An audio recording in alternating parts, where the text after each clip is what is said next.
We have been clear from the start that journalism is not a crime and that Evan should never have been detained in the first place. What happened today was a performance put on by Russian authorities to justify their repression of journalists and independent voices. That's the U.S. State Department speaking about jailed American journalist Evan Gershkovich. He has been detained by Russia for over a year and went on a closed-door trial earlier today. Gershkovich faces espionage charges and up to 20 years in prison. Journalists were only allowed in the courtroom for a few minutes before the proceedings were closed. The U.S. says they will continue to work privately to secure his release, along with another jailed American, Paul Whelan. Anton Troianovski joins us now from New York. He is the Moscow bureau chief for the New York Times and also a friend of Evan Gershkovich. Thanks so much for taking the time. Thanks for having me. As you know, Evan's trial began today, 15 months after he was first detained in Russia on espionage charges. I wonder how you're feeling tonight as a friend and also as a journalist and former colleague. Well, look, it's just yet another awful day in this awful ordeal. This has been going on for 15 months, as you said. Evan is clearly completely innocent. He was simply doing his job as a journalist in Russia, doing an incredibly important job. He was doing so with the full accreditation of the Russian Foreign Ministry, and the fact that he has spent these 15 months in jail is an absolute travesty. Obviously, this trial is so important for Evan himself and his family and friends like you. Zooming out, how important do you think this trial is to press freedom in Russia and also worldwide? Well, look, let's just stop for a second. I mean, it has the trappings of a trial, but it's not an actual trial in terms of due process, right? The judiciary in Russia is completely controlled by the security agencies and by the Kremlin, and we can fully expect that there will be a guilty verdict at the end of this thing. Evan is a hostage of the Russian government. Vladimir Putin has been open about talking about Evan as a bargaining chip, essentially, in his geopolitical conflict with the West. So this trial, it's just another kind of chapter in this awful ordeal.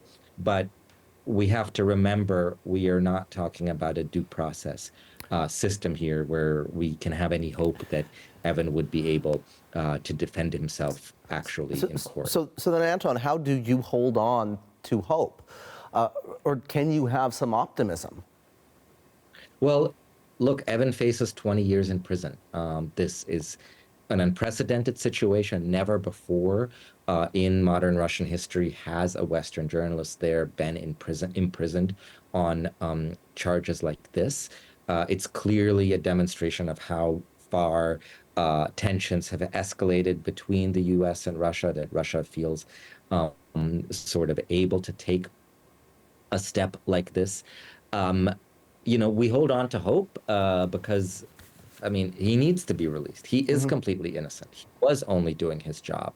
And we also know, and the U.S. government, President Biden has said that they are working on getting him out. And we have to have faith that the American government, obviously with the support of the Wall Street Journal, and also with the support of sort of the media community around the world, will get Evan out somehow. Do you think that the White House, do you think President Biden could be doing more to put pressure on the Kremlin? Well, they have been clearly doing a lot of work, and Putin has said himself that the U.S. and Russia are in contact, in negotiations about this.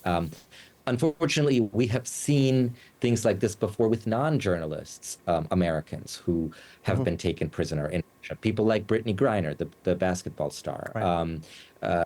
And in those cases, the Russians drive a bargain and insist on some kind of prisoner exchange. And that appears to be what's happening now. Again, Putin has talked about this openly. Yeah,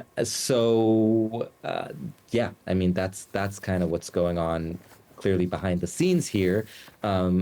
It seems, I think, from the outside looking in, that the U.S. government is really trying here. They are putting a lot of energy into getting Evan out, but I think we always knew from the very beginning that it was going to be a very long and hard process.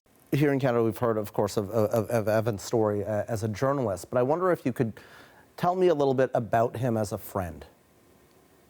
Yeah, I mean, I got to know him in 2018 in Russia. We both arrived at around the same time as American journalists. One of the things we had in common actually is growing up in Soviet immigrant families in the U.S. You know, he grew up in the New York area, in New Jersey, grew up speaking Russian at home with his parents who had been immigrants from the Soviet Union. I had a very similar story growing up in America. And so that was one of the things that we bonded over. And it was just amazing to see, you know, him there in Russia during those 4 years. Remember, it was the pandemic, among other things. And we, like foreign journalists, ended up essentially stuck in Russia for a long period of time. And he just really embraced being there and learning the culture, learning the people. He had a ton of Russian friends. He did things like going on bicycle tours in rural Russia, far away from Moscow. He did a ton of traveling. He was just really, really enthusiastic about getting to know the country, which is frankly just one more reason why it's such a travesty that he's now been locked up in this same country. As you well know, that, you know, this trial, quote unquote, as you say, you know, is going to be behind closed doors. Most of these details will not be public. We saw a very quick snippet of video today of Evan smiling, although, you know, that is likely edited.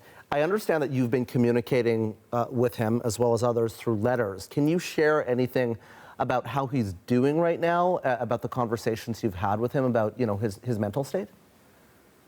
Look, I obviously saw those videos too, and I think him smiling in there is genuine. Like, he has had this amazing strength of character throughout this, of really keeping up hope, keeping up his strength, keeping his sense of humor, and that's what comes through in these letters.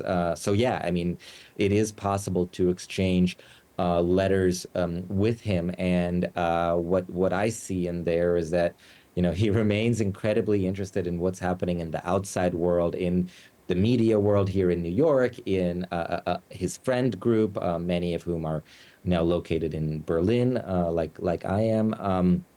That's where I'm based now. So yeah, I mean, he's really stayed strong, and I think the fact is that he understands that he's in a really difficult situation and that this could still take a long time, but he really has that hope, I think, to get through this. Anton, appreciate the time tonight. That is Anton Troianovski, a friend of Evan Gershkovich, and the Moscow bureau chief for the New York Times, joining us today from New York.